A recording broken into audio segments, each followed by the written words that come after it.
You already know how this works. You've seen it before. Loops.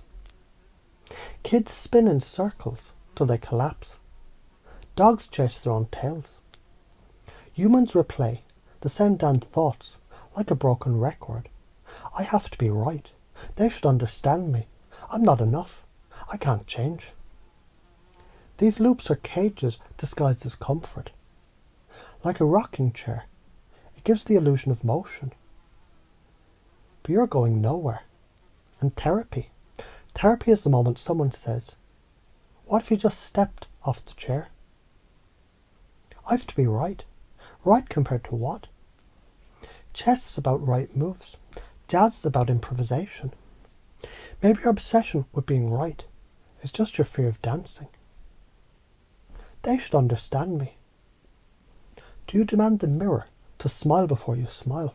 No, you smile and the mirror follows. Expecting others to understand you before you express yourself.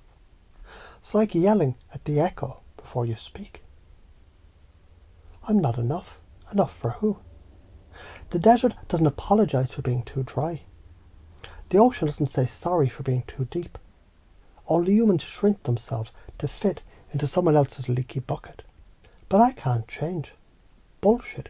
You've been changing since birth. Teeth falling out, voice cracking, skin healing from every cut. To say you can't change, it's like saying a river refuses to flow. Look at a single grain of sand, useless, blows away. But pile enough, you have a beach. Now zoom out. The beach isn't the point. It's the coastline, the planet. Every small thought, every micro-belief, every I can't, it's just a grain. You think it's the whole damn world because your nose is pressed against it. But chunk up, step back. You see it's nothing but sand in a desert of possibility. And now chunk down, look closer. You realise you can move one grain at a time. That's all change ever is. One speck shifting, which alters the whole dune. A man is trapped in a room for years, screaming for the key. One day he collapses against the door and it swings open. It was never locked. That's your I can't. Imagine every belief is an instrument. When you only play the drum of I'm not enough, life sounds flat. But introduce curiosity, intention, disruption. It becomes a symphony. You curse the weight of your backpack until you realise it's filled with food, rope, shelter. What you thought was a burden, it's preparation. The brain ignores boring shit. It locks onto disruption. That's why a swear word cuts through like lightning. Vulgarity, it's steel on steel. Drama is sparks flying. Confusion is the moment your mental gears grind to a halt and you whisper, "Wait, what?" That pause is the hypnotic opening. That's the Zeigarnik effect, unfinished business, tugging at your brain until you resolve it. And here's the kicker. In that gap, you're pliable, suggestible, ready to redraw your map. So why science says this works?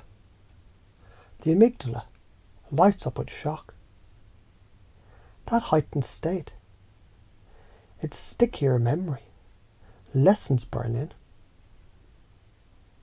Psychology, rapport, isn't saying I understand, it's proving it. Mirroring exact words, pacing their story. Only then can you lead them into new terrain.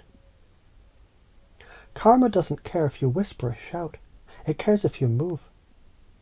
Sugar-coated lies stall awakening. Bold, disruptive truth. That's ripping the bandage. It stings, then heals. You are taught in black and white, right and wrong, good and bad, success and failure. Duality is the cheapest prison ever built, because the bars exist only in your mind. But step out and you see infinite shades. Not just yes or no, but billions of maybes. 8 billion people. 8 billion realities. Infinity in every moment. That's freedom. Not certainty, but choice. I know you want peace. I know you crave freedom. You ache for love. Those aren't random. They're your compass. So let's pace that. I see how heavy this feels. And now we lead.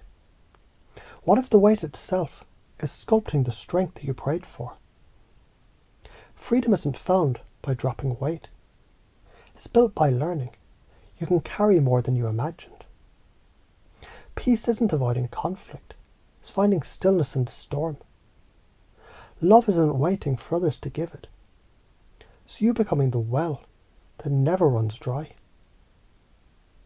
If you don't do this, exhaustion, isolation, paralysis, your loops keep running until you're nothing but grooves carved into the ground that you never left. If you do this, curiosity cracks open the cage. You stop waiting for permission. Your conversations become dances instead of wars. Your self-talk becomes possibility instead of punishment. You stop being a prisoner of the rocking chair. You stand, walk, and fucking build. So listen carefully. You already know how to do this. You disrupt patterns every time you laugh in pain or swear when you stub your toe. That's natural hypnosis. Now amplify it. Next time someone says, I can't, pace them. Yeah, it feels impossible right now. Then lead. And what if that impossibility is just your old map lying to you? Your questions are crowbars. Your presence is a furnace. Your words are scalpels. Use them. Forge new steel. So here's the divine truth smack. Life doesn't wait. Karma doesn't pause for excuses. You either redraw the map, or you keep walking in circles, mistaking your prison for a home. Therapy isn't about fixing, it's about inviting. Disruption isn't cruelty, it's medicine. Curiosity isn't weakness, it's the crack where the light gets in. And now, without waiting for permission, you step into it. No blankets, no rocking chairs. Just the furnace of truth. The sparks of steel. The infinite doors swinging open.